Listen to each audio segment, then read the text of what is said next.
Hello there, good morning and happy Palm Sunday, everybody. I'm Charlotte McGinnis, and as always, I want to thank you for taking the time to join me here on Sunday morning or at your convenience. Well, it's Palm Sunday, countdown to Ascension, which we'll talk about in just a few minutes.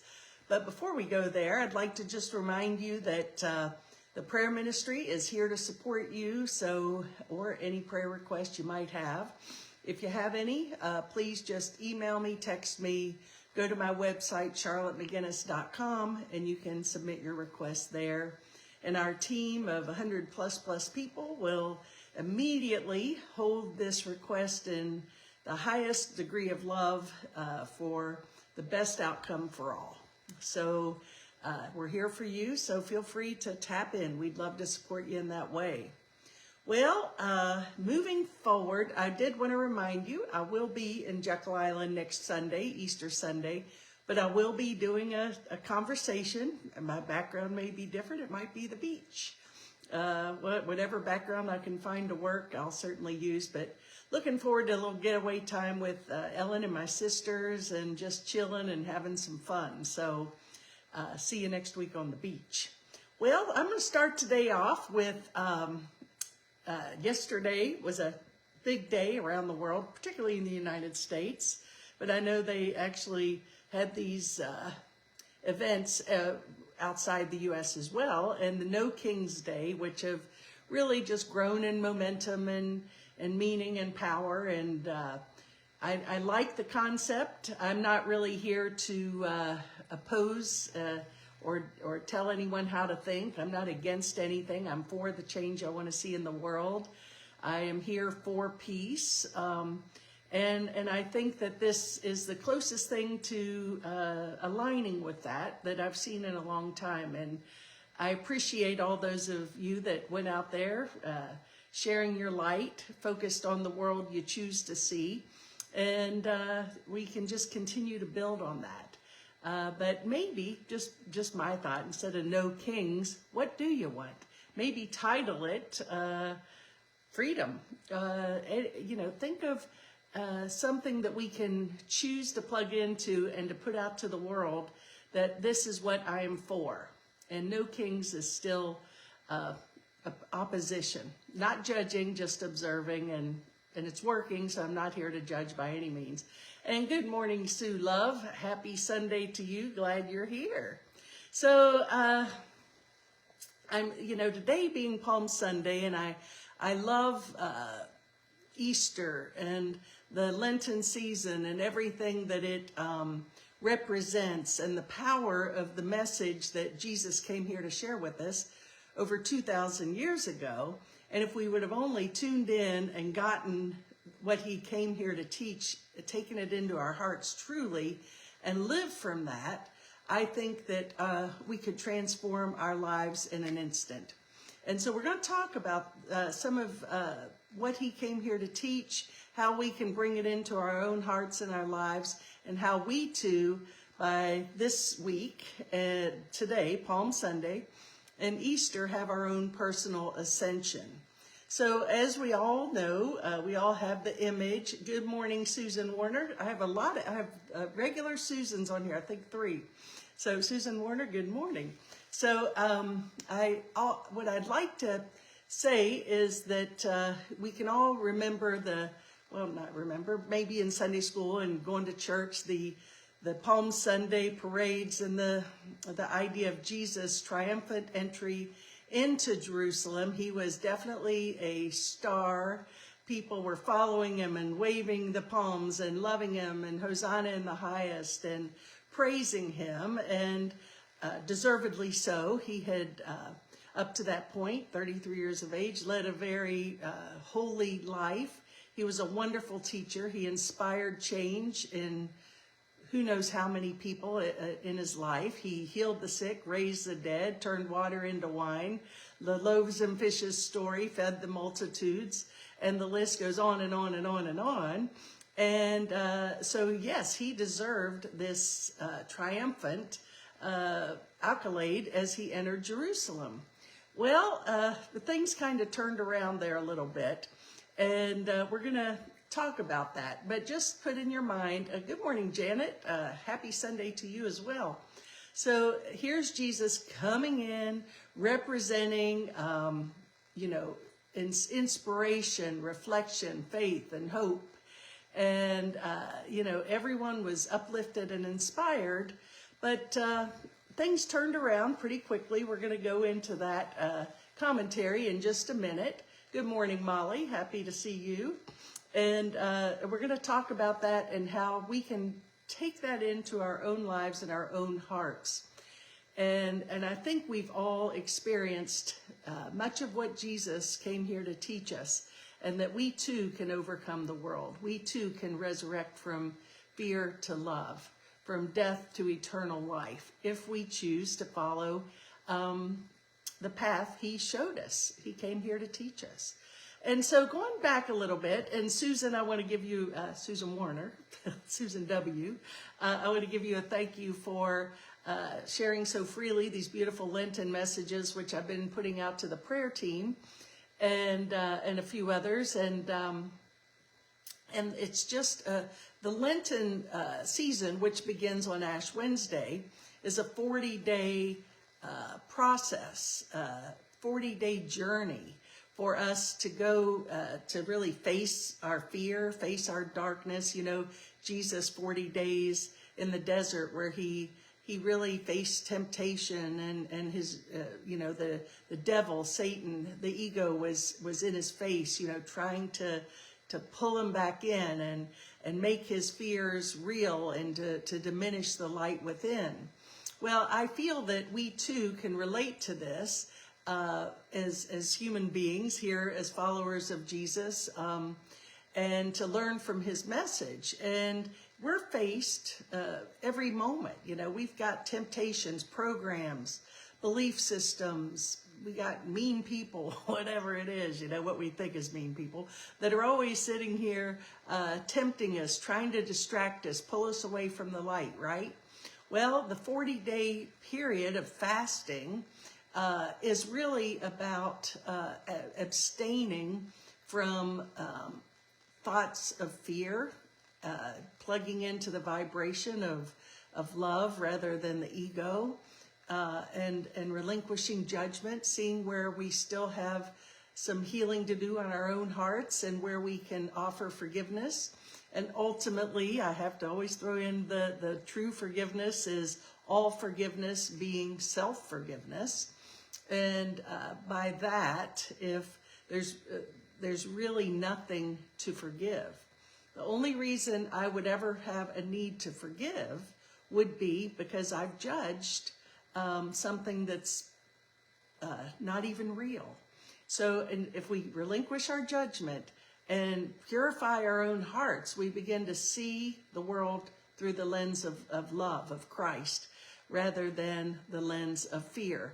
And of course, Jesus' journey, which we'll talk more about in a moment, certainly hammers that down pretty solidly and gives a great argument for why and how we too can tap into that elevated consciousness. It's just a decision. It's one thought away.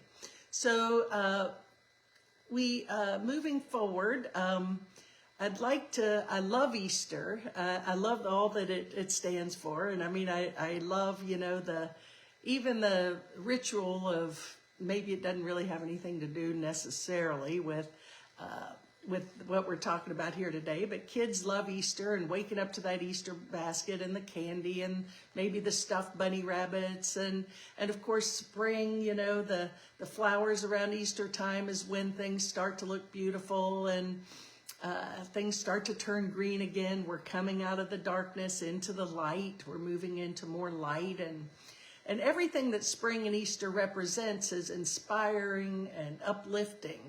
And so for that, I think that if we pay attention to the seasons and the cycles, we see how we are a part of that.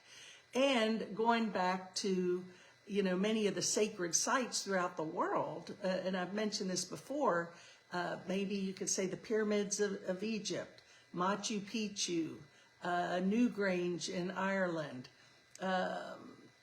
there's many sacred sites around the world, and these sites are thousands of years old, and they were built in to be compatible with the cycles of change of Mother Earth, and to support that, and to see that there was, it wasn't just some blocks put up, in other words, sort of like we do today. Let's just throw some blocks down and build a building. They were very mindful and thoughtful with intent and purpose. So this is something that it's kind of like these concepts, these truths that we need to tap back into that we've forgotten. To bring the Christ element, and the Christ element is the element of God, of love, of forgiveness, into everything, and to align with that which is good and that which is holy. So Jesus, this teaching from Matthew says, and the crowds that went before him, that followed him, were shouting, Hosanna to the Son of David. Blessed is he who comes in the name of the Lord, Hosanna in the highest.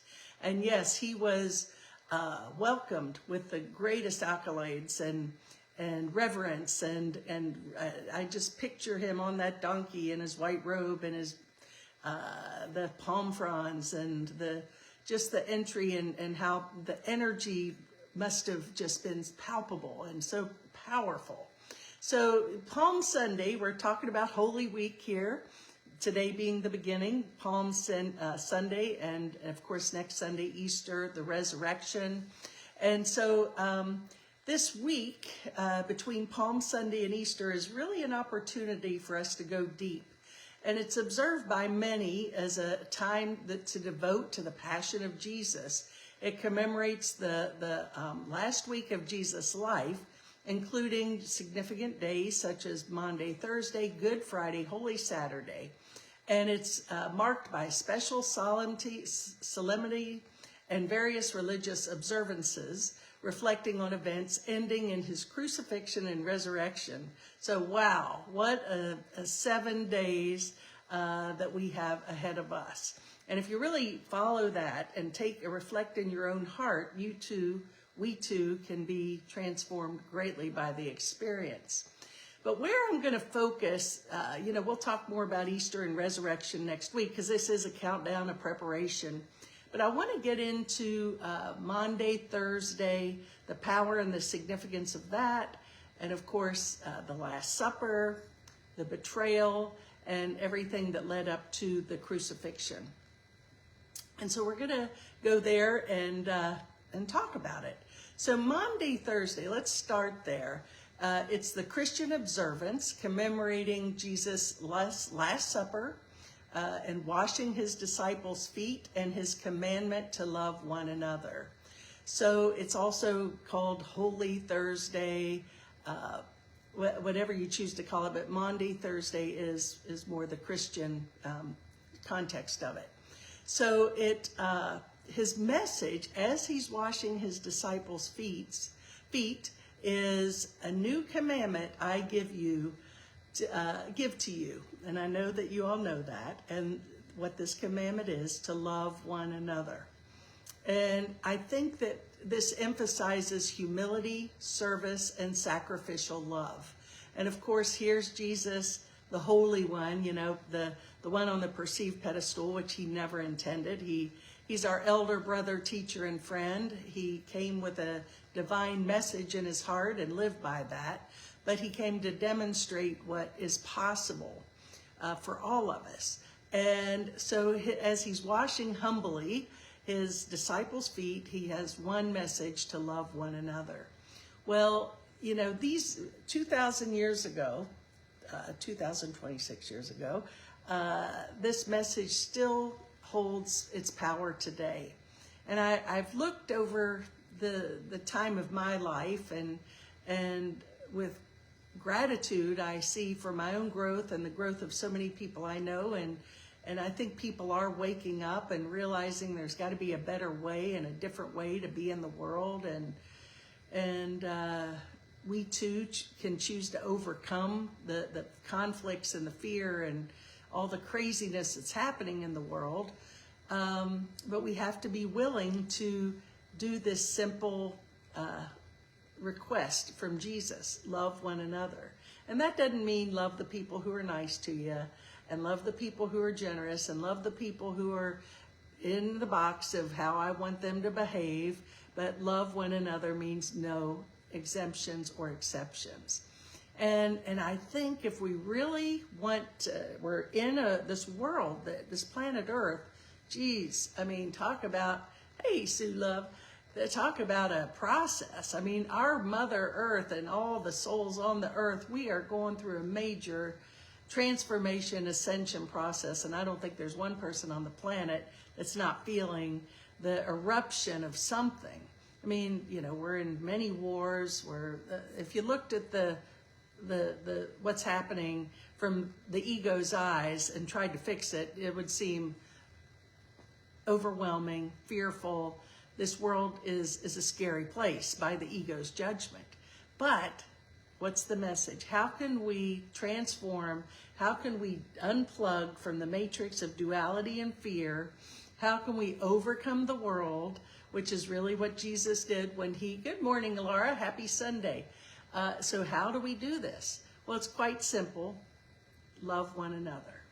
And what does that really mean?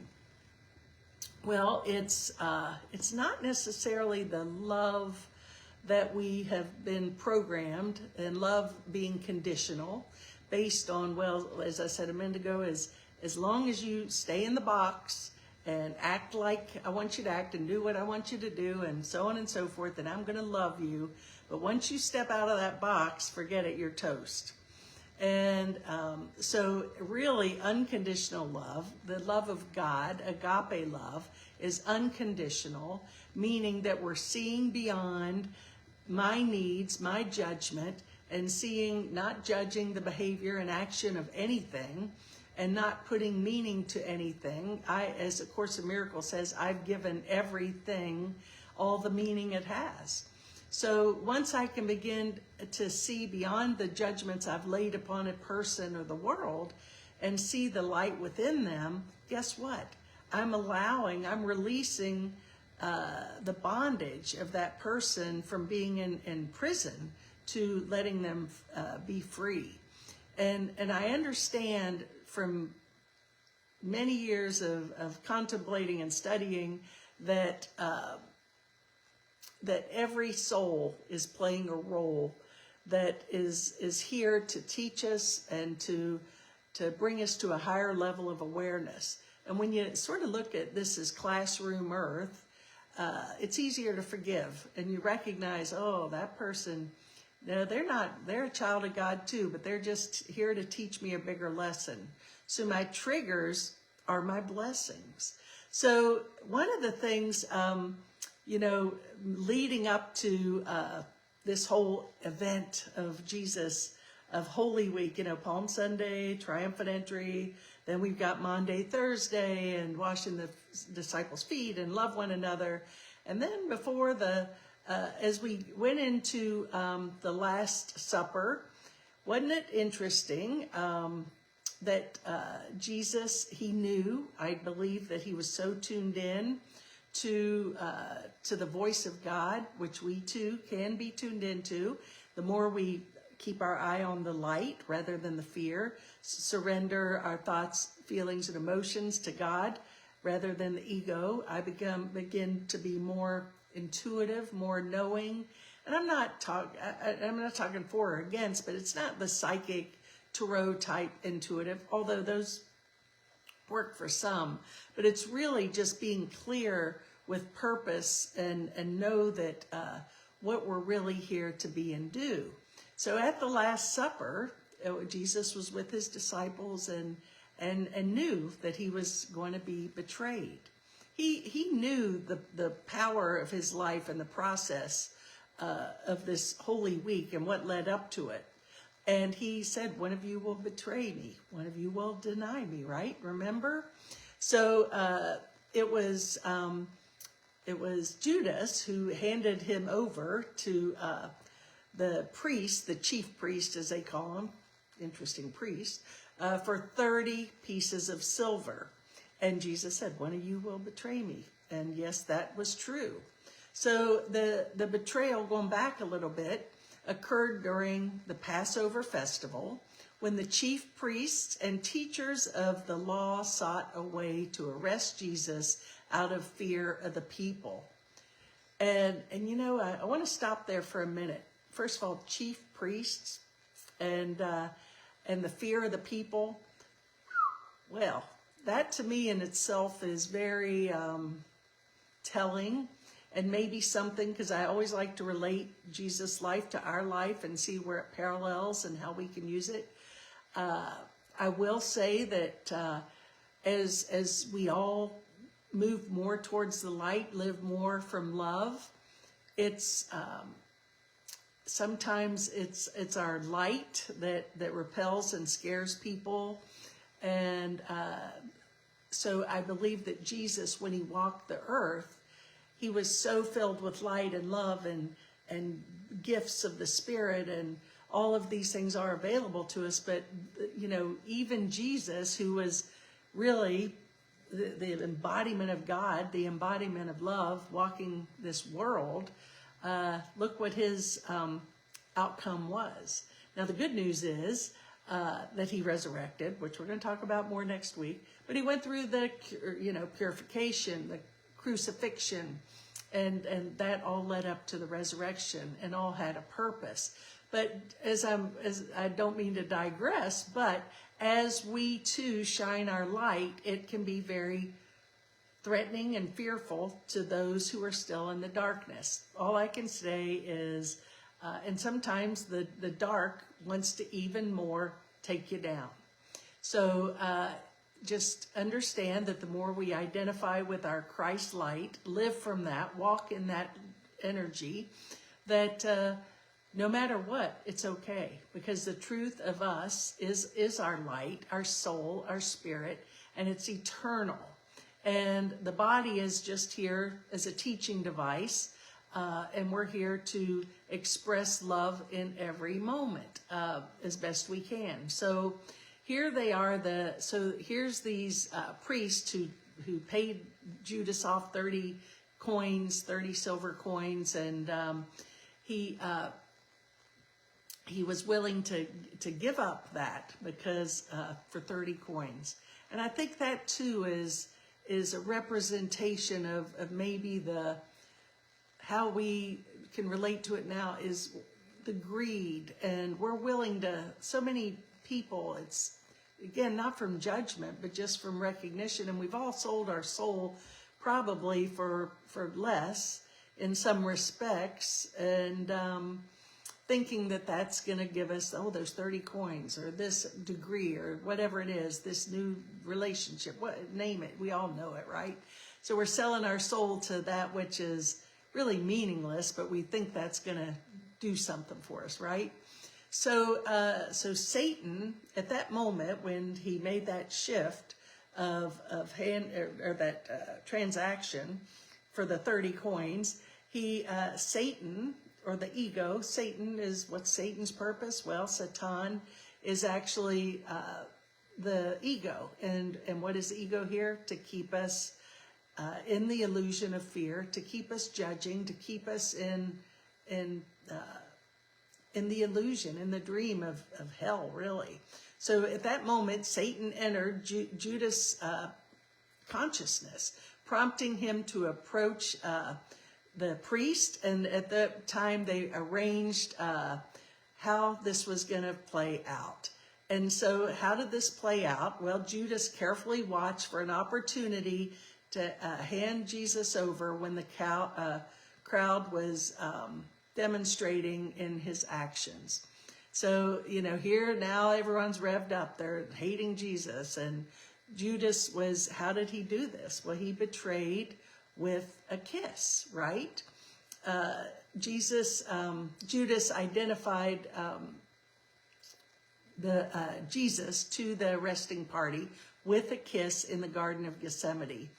And you know, we've had movies and demonstrations and plays of how this, you know, the Passion plays and how this played out. And, you know, it's very, the Garden of Gethsemane, love to go there. Not right now, but sometime. and you know, everyone's asleep, and Jesus is pondering his, you know, knowing of what's coming up, and he's reflecting and he's awake. And of course, the kiss on the cheek was the sign that it was time to seize him. And this was, you know, as we know, the kiss of Judas, which symbolizes betrayal disguised as an act of friendship. And it led directly to Jesus' arrest by the temple guards. And so, you know, betrayal, that's another thing that I think we've all experienced somewhere in our life, maybe once, maybe many times. But looking back at my perceived betrayals, I now see those as blessings and lessons, because they taught me a deeper level of forgiveness and understanding that they didn't do anything to me, but rather for me. And when you can get into that mindset, it shifts so quickly the pain and the suffering that goes with betrayals and hurts. So Jesus, just sort of wrapping this concept up, or this experience up for Jesus, is Judas' betrayal served as a cautionary tale about greed, disloyalty, and consequences of choices, while Jesus' response taught us the importance of forgiveness, faith, and to maintain love even in profound hurt. The story continues to inspire reflection on trust, loyalty, and moral integrity in personal and spiritual life. So what a teaching. You know, we have thrown our light out and become angry and no, I'm not going to forgive, and whatever it is, for much, much less. But right here, it is, he stood here and knew exactly what was coming, knew what was happening. He was taken away by the guards, and eventually leading to his crucifixion. But he accepted, you know, this mission. He did it for us, and Jesus, I know, was so certain of his identity and connection to Christ. He knew that all was well. And if we really took into our hearts the power of his teachings and the message of his 40-day journey of transformation, we too could be transformed by his demonstration. And so think about this, you know, Ash Wednesday leading up, today's the week of Holy Week, Palm Sunday. And here we are, if we've done our Lenten work, and, you know, some people give up chocolate or beer or whatever, beef, you know, everyone gives up. And I like when people say, you know, you might want to just give up judgment or fear. You know, it's not necessarily about giving up that cup of coffee in the morning, or maybe it is. But whatever it is, it's the willingness to, I think the real meaning is to examine where we are still in need of forgiveness and healing, and to go through that process. So, you know, when we awaken, when we do this purification, and we forgive, which, guess what? We're going to talk about forgiveness certainly more next week, and the resurrection. But even though Jesus was betrayed by Judas, he was able to forgive. And that is really, that's where we have to get back to what this message is really about. As kids, you know, they do, you know, if you take kids to church of some sort, and I do really encourage that. I think it's interesting to me how many people don't, it used to be a part, I think, of most of my friends, people I grew up with, life, some sort of church experience, and now people are coming back, which is a great thing. But for kids to have that experience young, even if they don't embrace it or and maybe leave it for a little while, it's embedded in the heart, and, you know, wherever or somewhere where they're spiritually supported. So here, even though children have the experience of the bunny rabbits and the Easter bunny and chocolate and jelly beans, there's also the message of Jesus, and in a way children can relate.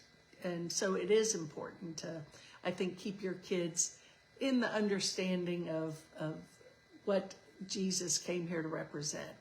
And there's other paths as well, but we're on, this is Holy Week, this is a Christian Holy Week, so that's what we're talking about today. So the kiss of Judas was really, I think, the important part of the message I chose to share today, and the 40-day journey. And I titled this talk, Countdown to Ascension, because we too can, Jesus said, I'm your elder brother, I'm your teacher, I'm your friend. Even the least among you can do all things I've done and greater things if we believe. And so what do we have to do? Well, purify, forgive, turn the other cheek, love one another. And if we really live from this premise, everybody, and I started with the